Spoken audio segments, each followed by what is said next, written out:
Brilliant. Hello, everybody. I am going to kick off. I think it's 3 o'clock. Welcome to today's webinar. Lovely to see everyone and nice to see some familiar faces as well. Thank you for joining. Nice to meet you. I'm Brooke Pinkney, the MD here at Broadly Speaking. We are a sales and marketing agency, and we've been supporting businesses globally identify high value, profitable new business opportunities for nearly 30 years now. I've been with the business 12 years, so lovely to meet all of you.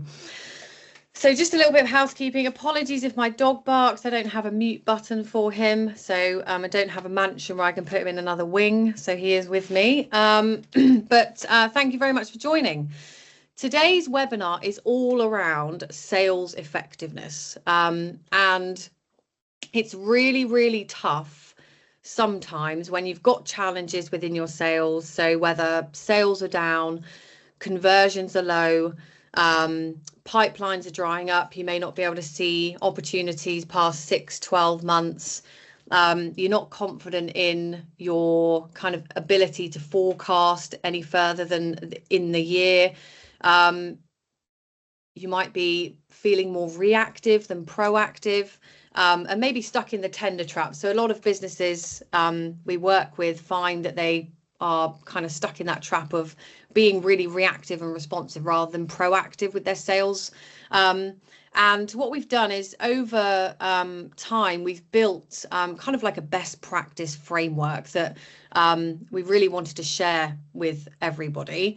So it's really hard to know, how do you do more with less? Budgets are tight, your prospects, your clients are under pressure. And unfortunately, sales and marketing is one of the first places that kind of gets a surgical focus on cutting, which we know you can definitely be doing more with what you've got. And how do you be more effective? How do you uncover those challenges? It's really hard to know across the whole suite of sales and sales-led marketing what's working, what's not working. So I'm going to go through a framework that we've built, and we work with clients all the time, businesses across all industry sectors. Predominantly it's B2B that we're talking about, but the lines are blurring slightly with B2B and B2C. And we want to give you something you can use to do a really quick gap analysis and look at, there's probably tools and technologies and ways of working that you can stop doing, things you've got in place that you might be able to maximize more from.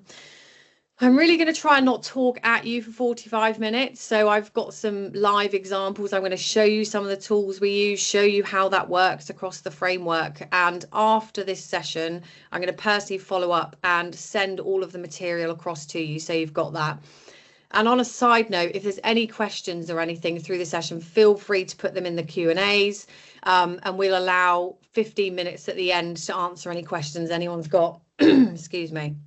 So without further ado, I'm going to go through the framework, how it works, what it looks like, and I'm not going to sit here and talk stats and those generic things. This is real world, what's happening, what we're doing with clients and businesses globally, from America to APAC, across Europe, and every industry sector, from energy, renewables, industrial automation, manufacturing, food service, you name it.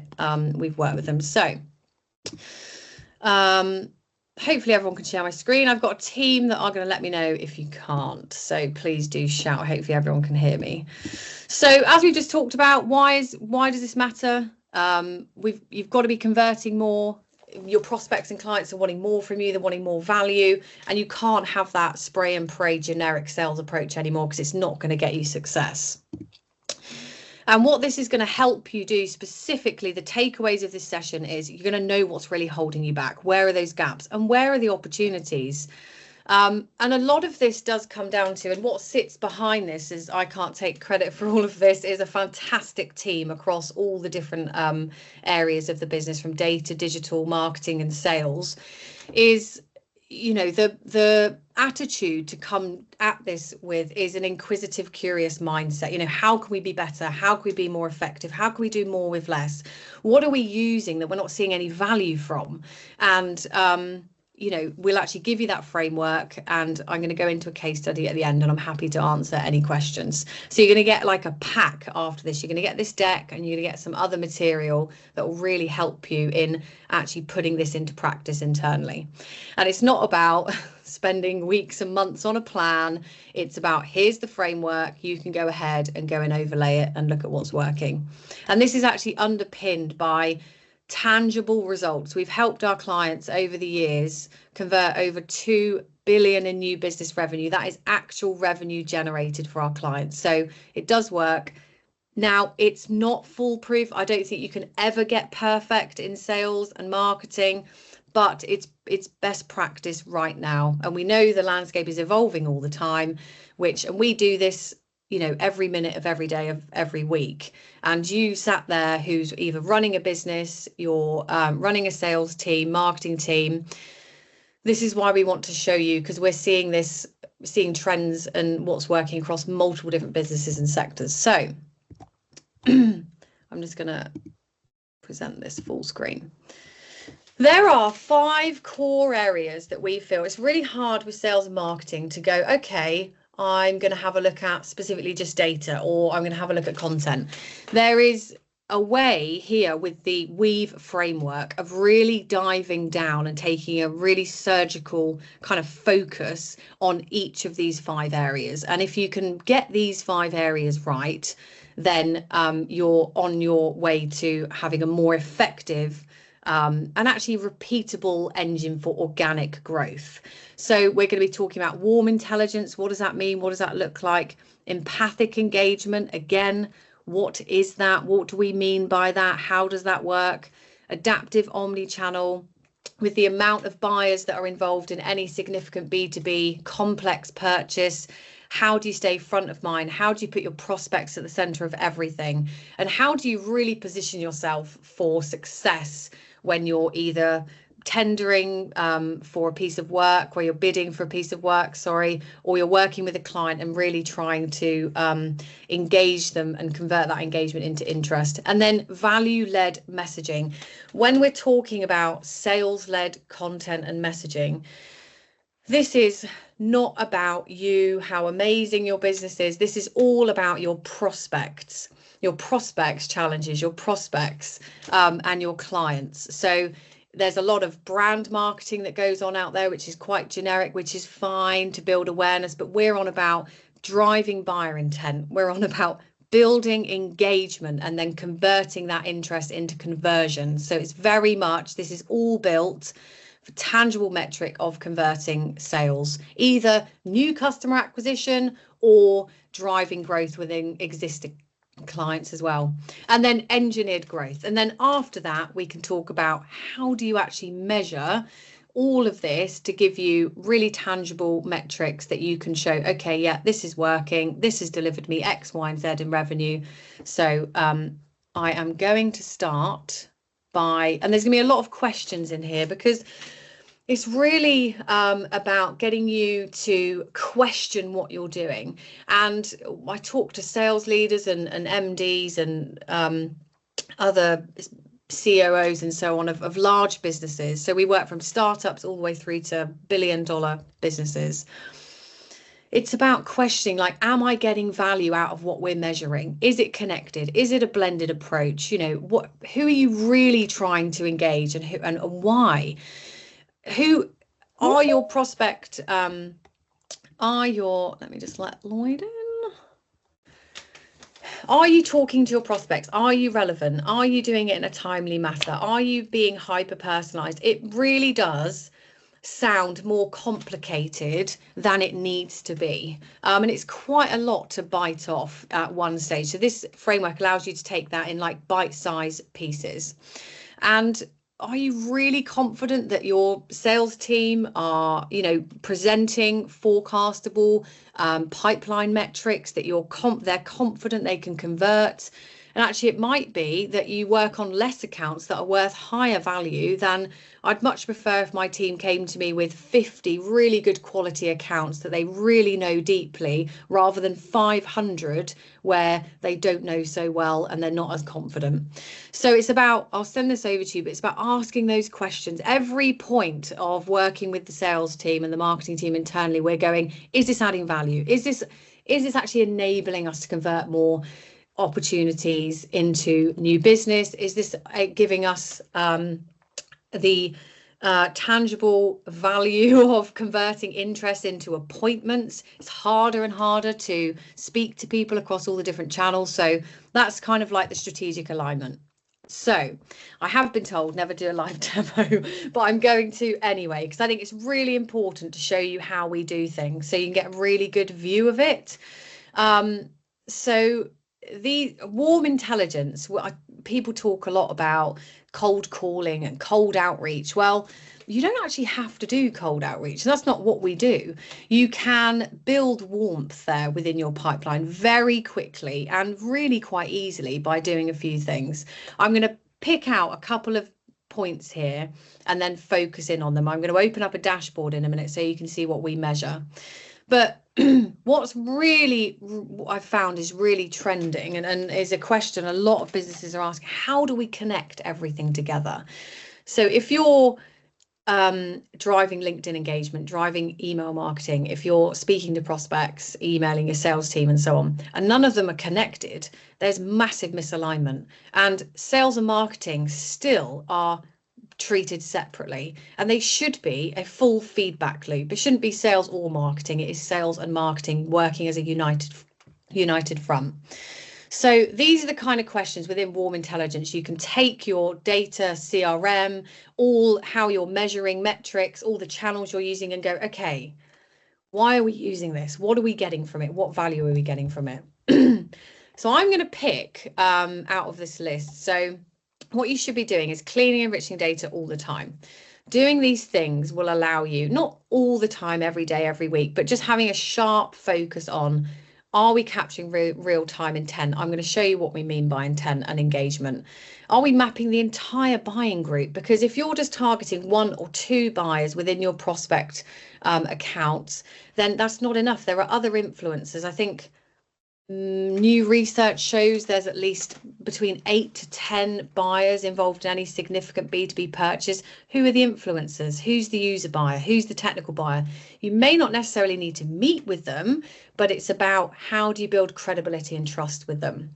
So I am going to go into a dashboard. So what do we mean by engagement, tracking intelligence? What are the most important metrics you need to measure? So there's a bit of sensitive information in here, but it is one of our kind of dashboards that we use for experimenting. All of our clients have a very tailored dashboard, but this is just to show you what we mean.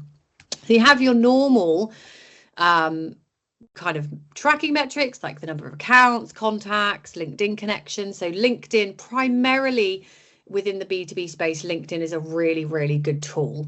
And unfortunately, we see a lot of sales teams that are relying heavily on just sending LinkedIn messages to prospects. It's not going to get you anywhere. You need to be sending LinkedIn messages. You need to be doing email marketing. You need to be calling them, speaking to them.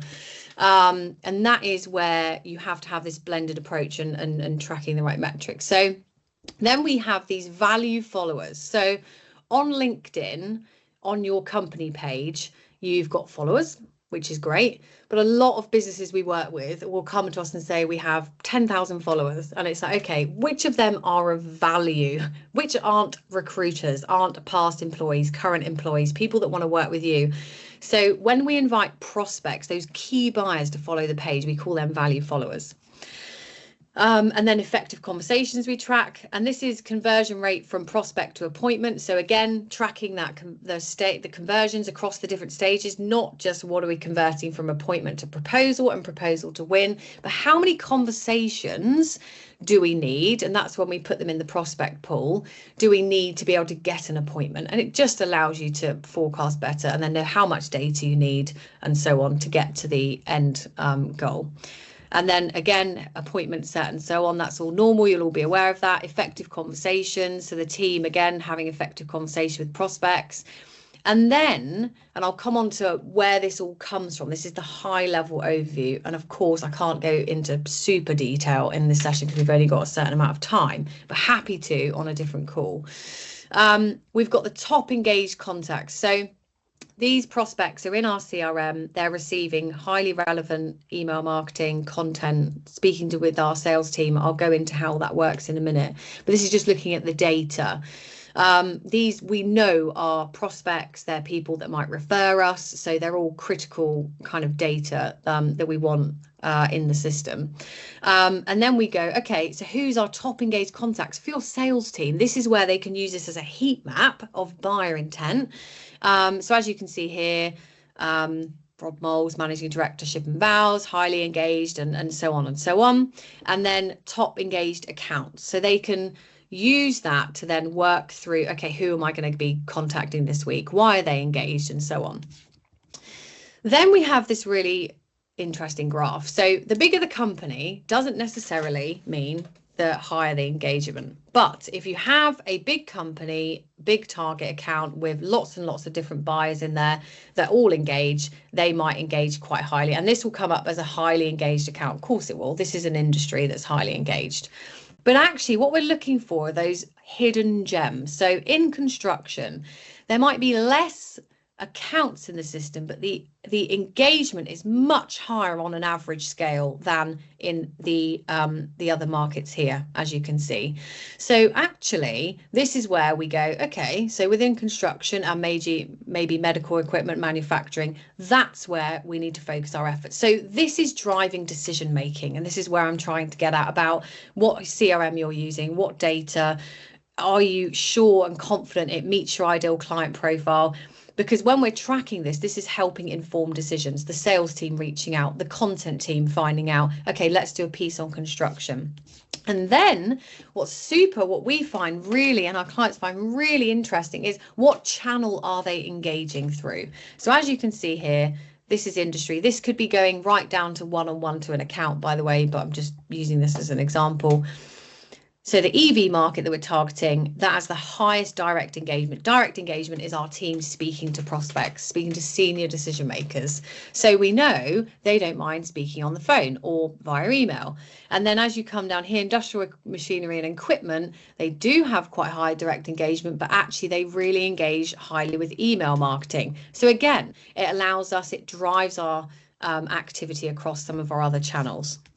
And then there's lots of other things you can obviously track, appointments set and so on. And this is how you should be using a CRM. So this is a CRM, it's built on a Zoho platform. And after this, I'm going to send you a bit of analysis I've done on a couple of different CRMs.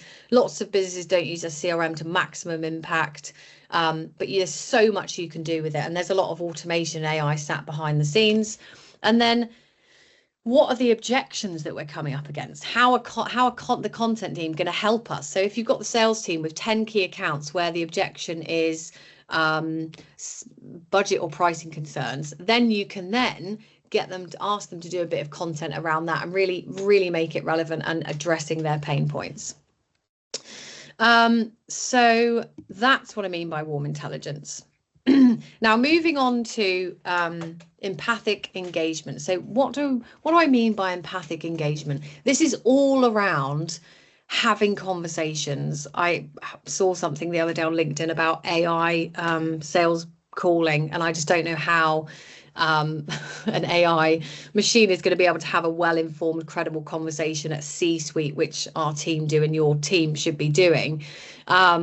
You know, the sales team need to be having really good conversations. So emailing's fine, LinkedIn messaging fine again, but the real way to be able to have a good conversation, to probe, to find out what your prospects' challenges are, to find out what's keeping them awake at night, what they're interested in, that is really on the phone. You can do so much more in 5-10 minutes in a conversation, but there is a way of doing it. So this is really about, are you cutting through the noise of your competitors? Are you are your sales teams just primarily focusing on email and LinkedIn? Are they trying to speak to people? Now, it's not going to be relevant for every industry or every buyer that you're targeting, but it's a massive tool that we have found over the years is still extremely relevant and helps us convert interest into opportunity all the time. Now, that's just one layer. Then it's about, if you have a HR buyer, a procurement buyer, are you treating them the same? Because they're all different. They're going to have different reasons to buy your product or service. They're going to have different things keeping them awake at night, different challenges. And how are you doing that if you're treating them all the same? So how personalized is your outreach? And are you personalizing it on LinkedIn as well as the phone, as well as email, as well as content? And you can really hyper personalize content, whether you're talking about it through your questioning techniques. And you really do have to be cutting through the noise, because your buyers are getting so many emails, so many LinkedIn messages. How do you differentiate yourself? So personalization has to be done across. You can personalize and segment by industry, by buyer type, by geography. And this framework also can help you if you're looking to break into a new market, break into a new geography. It can be used across all those different areas. So what we've done to give some guidance on, how our teams are opening up conversations all the time. We're still having high volume of conversations. How do you personalize it? We have put together which I'll send across. I'm not going to go through all of it, but just so you know, like an effective sales communication pack. So this goes through, this really might help if your sales team aren't getting enough conversations, whether it's by email, LinkedIn, or the phone, or you're just really struggling to cut through all the other noise that's going on within your prospects marketplace and what they're receiving. So we talk about tonality and body language. We talk about body language, but actually, even on the phone, body language is such a critical part of it, because you have to be interested, not interesting, inquisitive, curious, ask those questions. And doing some training around that really has helped us. Building rapport. So we talk about building rapport, and we're not scripted here. We're not robotic. This is high value sales we're talking about here. And even with startups, where it's slightly lower value, but they've got investment and they really need to push growth. We're not scripted, but we do use like a positioning statement. There is a science behind what we do and how we open up conversations. So you have about 10-15 seconds to grab somebody's attention on the phone, and we've put down our best practice on how we do that, what works really well, what kind of our opening is, the kind of looking under the hood of the sales approach itself, the detailed hot button statement, controlling the interaction. You can use this for clients as well if you're trying to open up growth opportunities. So questioning techniques, everything like that, handling objections. So highly recommend reading that after. I'll send it across because it really might just help. And what we're talking about here is, you may not have budget to outsource full sales and marketing or go and get a massive new marketing suite of tools or sales. This is about how can you do small tweaks across these different areas to really drive effectiveness and be more successful. Then we talk about adaptive omni-channel. So we talked about this. I talked about this using the different channels, but what do I actually mean by adaptive omni-channel? I mentioned about a fragmented approach where every channel works autonomously. It doesn't work like that. To get that total engagement I showed you on the dashboard, and I'll go back to that in a minute, you really have to connect all, and this is the difference between a really good sales and marketing strategy and the tactics that you use, and where growth happens is when you combine all of your efforts together. So if you're targeting a prospect by email marketing and then targeting them on LinkedIn, and you're measuring that separately, how are you going to get that combined engagement level and know where they're engaging more highly and what they're engaging with? So for this, I'm going to go back into so how do you orchestrate multi-channel outreach? Obviously, we use Canva, by the way, just so you know. How to use AI as a thinking partner, not just a writer. So I'll come on to that as well, because AI is a big topic at the moment. And you'll see in the effective sales communications, our team don't use AI for their direct outreach as much. We use it more of as a supporting tool, so access to information super quickly, and to give us a real start of a 10 for content. It's never the finished article. The amount of content I've seen which has just been chucked out of AI, which prospects can see from a mile away, it still needs a really good brief, and I'll go into how we use ChatGPT in a minute. If we just go to what do we mean by true omni-channel? So we've got your high level dashboard here. Now, as you'll see up on here on the tabs, these are the different channels that we're using. So this is email marketing. So all our email marketing campaigns go through the system. Let's just pull up one of them, rising costs. So this is really intuitive, and this is how you can cross connect all of your different channels. So this isn't a very easy graph to show you, by the way, because it's so small, but you get the gist. These are the opens of the rising cost e-shot that we sent out, and as you can see here, we can click the ones that are value followers. So we know that the Mark at Soul Systems he's the global VP of marketing head. He has opened it 3 times, and he's a value follower of the page, which is fantastic. So he's a LinkedIn connection and a value follower. So again, it's just showing you that, okay, so there must be, people don't engage for engagement's sake. So it's about, why would Mark be engaging? Let's have a little bit of a deeper view, and I'll show you how we can do that in a minute. So they are opens, and then we've got the click, so we can have a look at also, have they liked a post, are they a LinkedIn connection again, and a value follower. So again, it's that deeper level of engagement, and this is really what is needed to put your prospect at the center of everything you're doing. And when your sales teams go to pick up the phone, and when you're targeting a buyer or an account, you have a really good understanding, and you have a bit of an assumption. Of course, we don't go to the prospect and say, hey, we've seen you've opened an e-shot and you've clicked through to the website on one of our case studies. It's not about being that direct and that obvious, but it is going, okay, so if they've engaged with LinkedIn, they've liked one of our posts on sustainability, they've actually gone through to the website and clicked on X, I can get some questions built there around that. You know, what are you currently doing for sustainability? How are you, what have you got in place? What's your current partner helping you with? And really just gives you such a better position to take a bit of a deeper dive. So then we've got the effective calls. So outreach is in here. This is just like a test, but as you can see, you could go through all the effective conversations with who, which organization, organic social engagement. So who's the LinkedIn connection? So this is our LinkedIn page. So you can see if they're a LinkedIn connection and a value follower, how many have come in the month, and total value followers and so on. So you can really see, and this is where we're really trying to build up the value of who's seeing our content on LinkedIn. Then we've got paid social advertising. So we do LinkedIn campaigns. We usually do sprint campaigns. So this one was for businesses over 10 million of turnover. So as you can see here, we've got clicks. This just gives us another deeper layer of intelligence to use in our outreach. And all of this, as a leader, you're able to, your sales team can use it as a heat map and prioritize their outreach. You can have a really good sense of, you could have a chart that says, where are my hottest opportunities? Where are our highest engaged accounts? And you really need a value against them as well, which we do for our clients, but haven't shown you in this dashboard. And then you've got SEO. So what's going on currently? Who is searching for what? And are we making sure that's aligned across all the other different channels?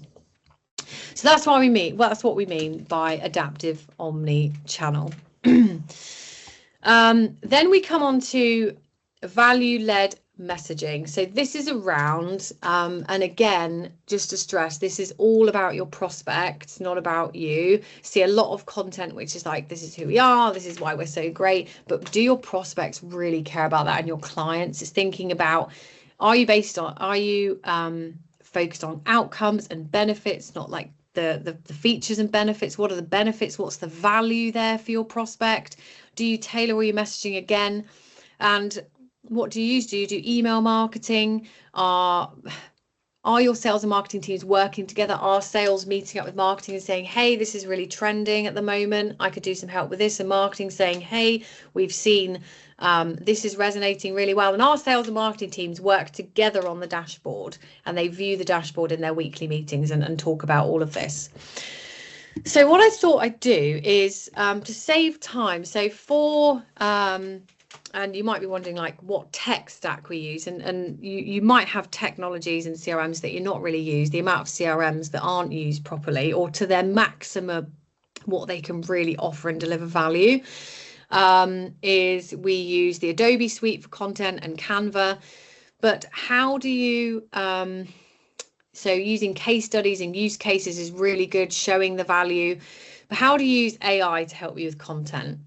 And how do you look like you've not used AI? I think it's really good to be using AI. It's something that needs to be woven through everything you're doing. It's through our systems, it's through our processes. We use automation. It helps you save time. You can get access to knowledge much quicker, but it's not a tool where you can just chuck out spray and pray content. It doesn't work like that.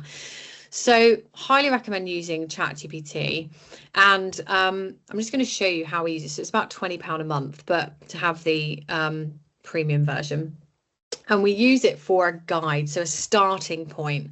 We've got lots and lots of different clients, lots of different propositions, and it's really good just to get a bit of a starting draft going. I'm just going to show you how we do that because I think it's really important.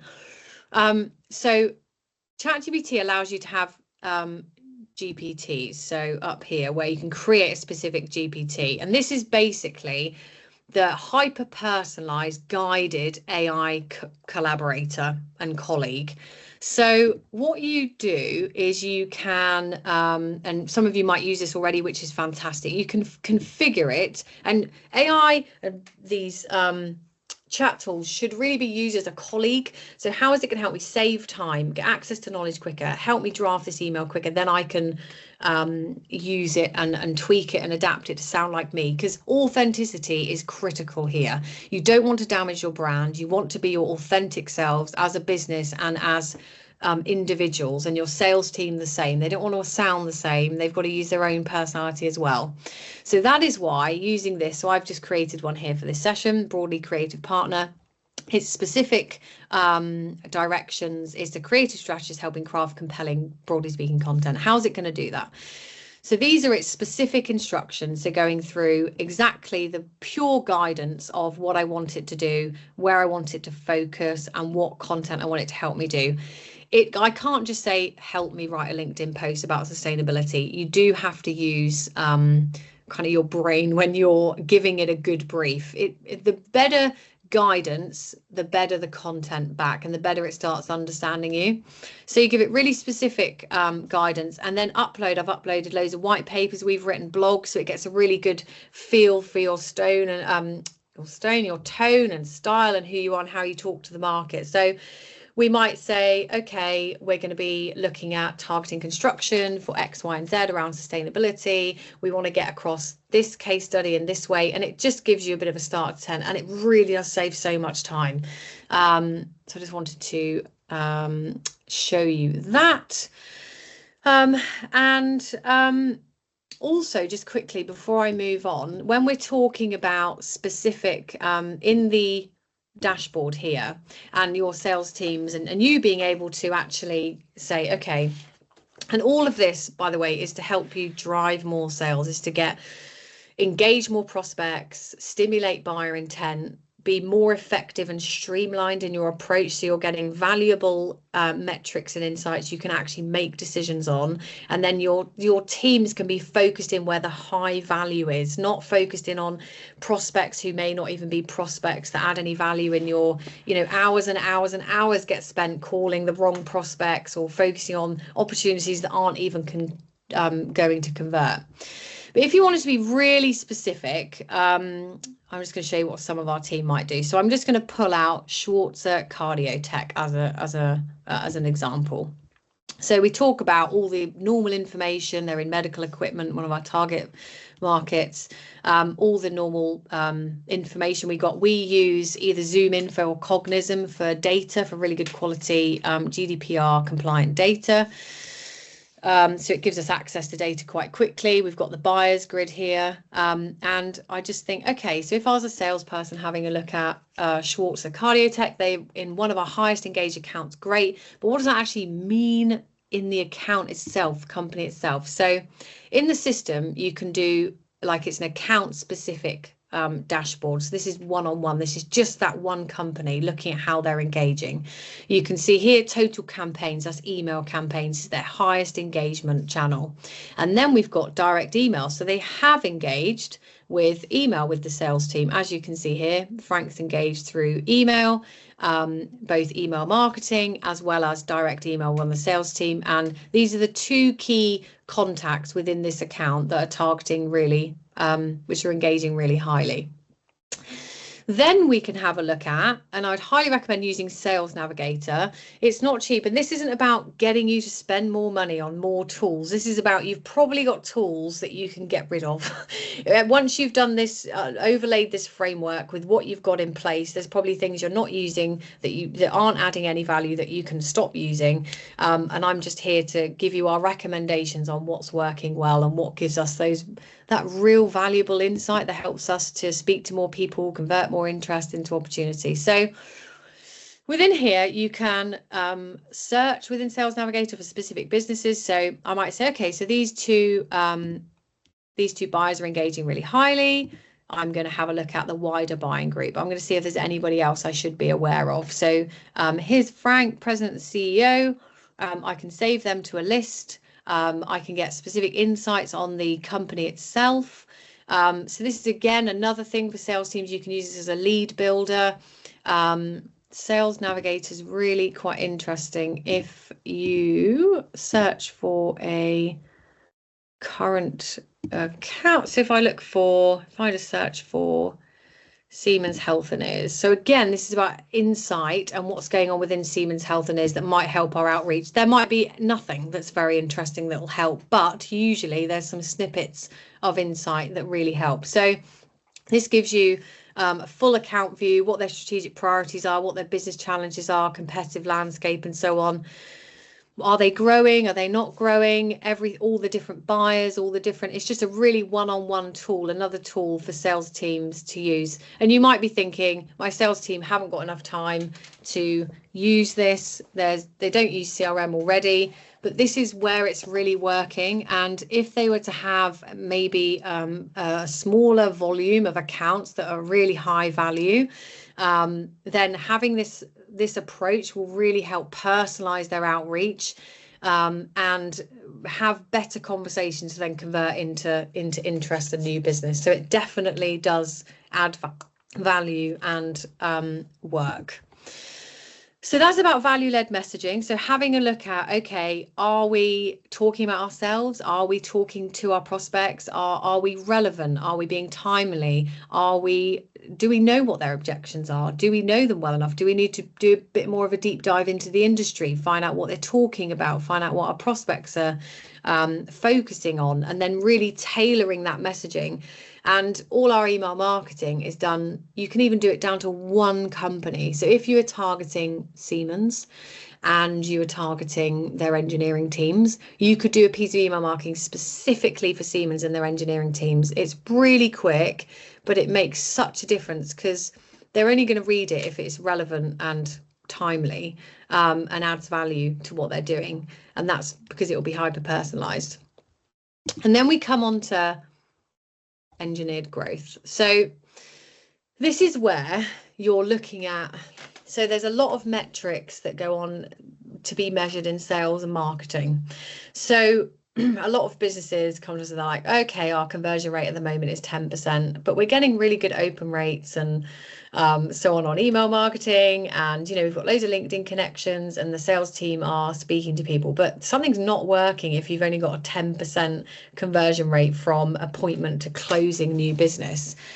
So the metrics that we've talked about are good, you know, open rates, clicks and website visits, but really the overriding critical metric to show you interest and buyer intent is the total engagement across different channels.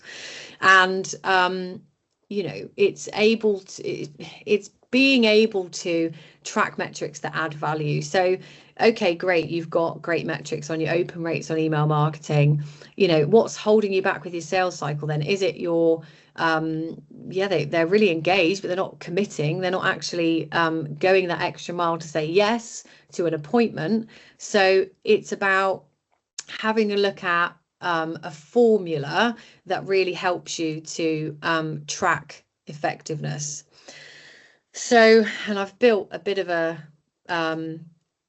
kind of formula that people can use, that really help us to know, out of a certain prospect pipeline, what should we basically anticipate having as closed new business, and why. So by engaging the full buyers group, by doing everything we've talked about, so with warm intelligence, driving warm intelligence, by converting interest to commitment, to driving buyer intent, combining all your different channels, to having a look at what's working, what's not. Are the sales team asking enough questions? Are they being inquisitive enough?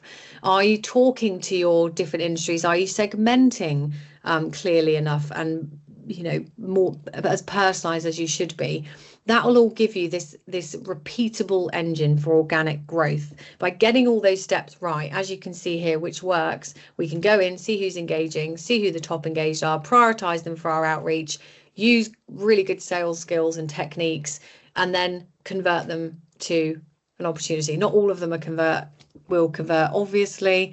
So for engineered growth, it's about, okay, you take all of those different areas and then look at, so if your revenue target was 250,000 for the year, and your average contract was 50,000, you need 5 new wins. Now we know that 30% of all appointments, or 25% we've used here, will convert to a win. And that's our conversion across the board. So you need 20 appointments to achieve your 5 new wins. So it's just about, and then we know how many conversations it takes. So actually it takes 100 conversations. It takes a lot. It takes 100 conversations to get those 20 appointments themselves. So you can work backwards from that, and it just drives, rather than saying we need a better pipeline or we need to see X amount in the revenue this year. Let's have a real good look. Let's make sure our pipeline's solid, our data's really good, our channels are working, we're personalizing all our content. It's all about our prospects. With the benefits over features, talking to them one-on-one, doing all of that will then allow you to go, okay, out of these 400 prospects, we need 100 conversations to convert 20 appointments, to convert 5 new business wins for £250,000. I know I make it sound easy, but it's about using the engagement metrics to be able to actually go right the way through to your specific sales forecasting. And that's what you should be. That drives good behavior within sales teams.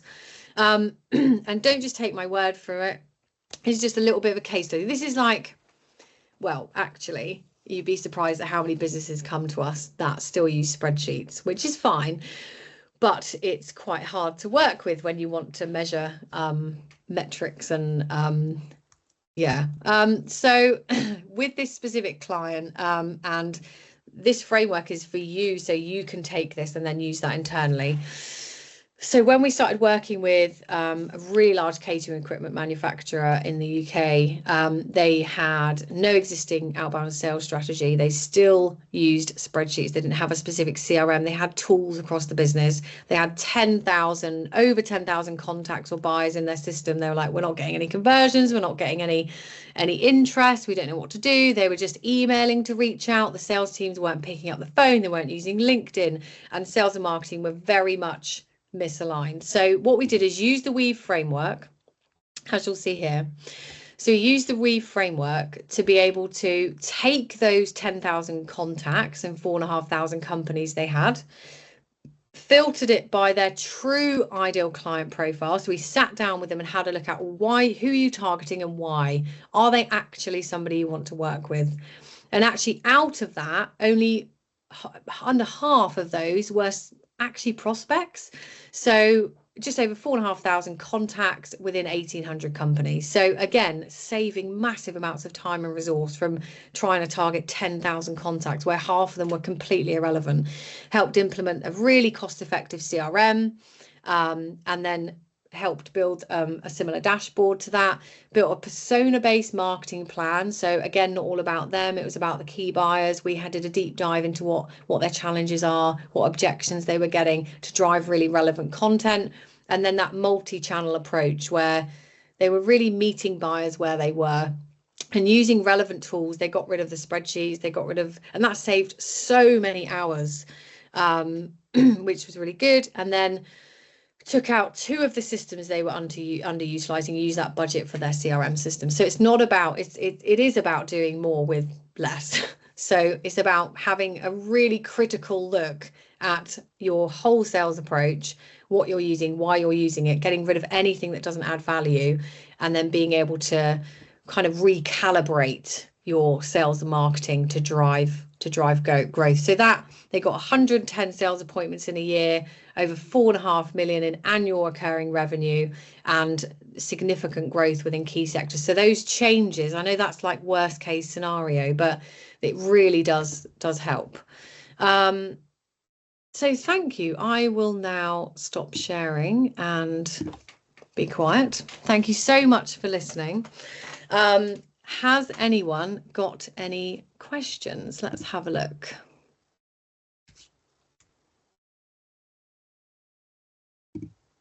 Now, I know some people can be a little bit shy. Is there anything I've talked about or mentioned you'd like me to delve in a bit deeper? I'm happy to do that on a one-to-one basis as well after the session, or later whenever anyone's available. So yeah, is there any topics or anything that I've mentioned that you'd like me to dive into deeper?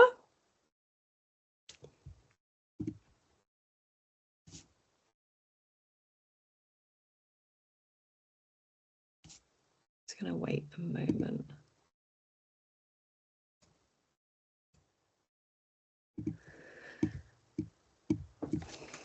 Okay, so before I wrap up the session, I just thought I'd kind of cover that I'll be sending all the material out personally to those who've attended. So thank you so much for listening.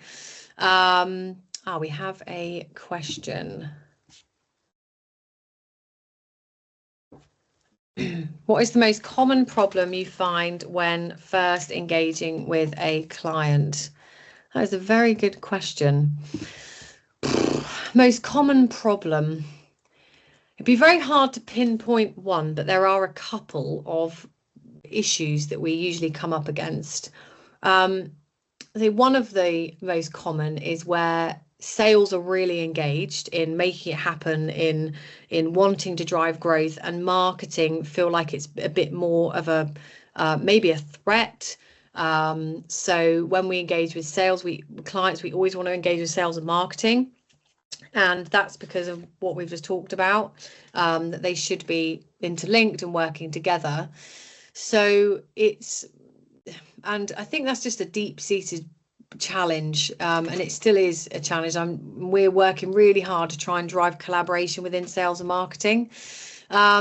And another one probably would be that sales teams are reluctant to speak to prospects. So that's where obviously we're used to doing that all the time, but quite a lot of our clients' problems are coming from they're a bit shy of using the phone. They're just defaulting to email and not getting anywhere. Their pipeline, they don't have a pipeline view after 6 months, 12 months because they're not proactive. They're having to reactively respond to tenders, which drives the wrong behavior, because organizations can spend thousands on tenders and actually it's, you know, you don't even know if it's a potential opportunity then, and your competitors will be, I'm telling you, engaging with that prospect a long time before they review.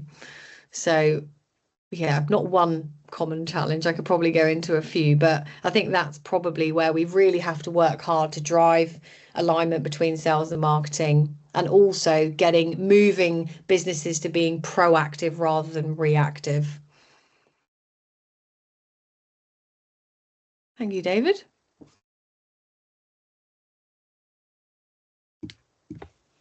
Anything else anyone would like to bring up? I'm an open book.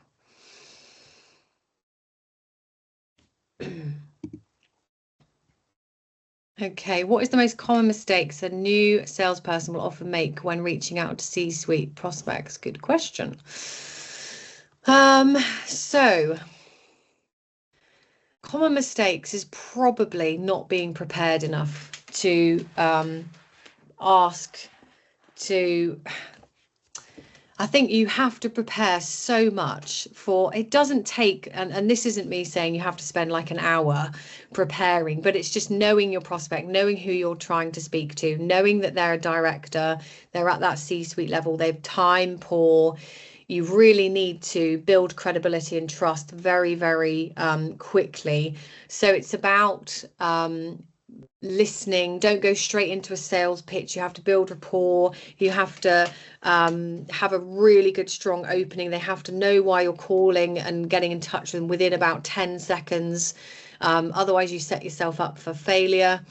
And also it's about just have a conversation. Just be yourself and have a conversation. That's where it works. Don't sound really salesy or robotic.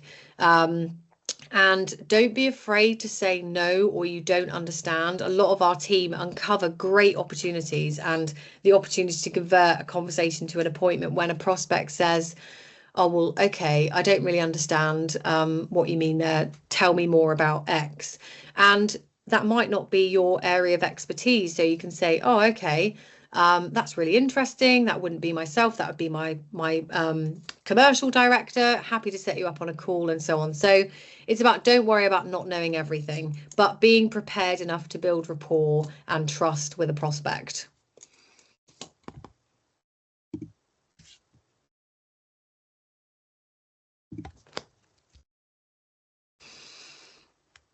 Anything else? Does anyone feel I've touched on anything that that they agree that sales teams are quite reactive, over proactive? I think it's a really common topic at the moment, the reactivity and responsiveness rather than having a proactive engine for organic growth and knowing what tools to use and what not to use as well.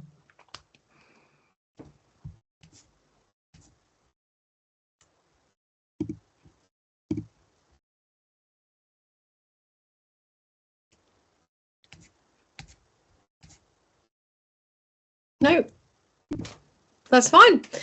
I'm going to call it there. Thank you so much for listening and for joining me today. It's been lovely sharing everything with you. Hopefully you found some value out of it. And as I said again, feel free to drop me a message on LinkedIn if you want me to clarify anything more, have more of a one-on-one conversation. I know it's not always great trying to ask questions in a group forum. There might be specific challenges that you're facing that we could just kind of flesh out.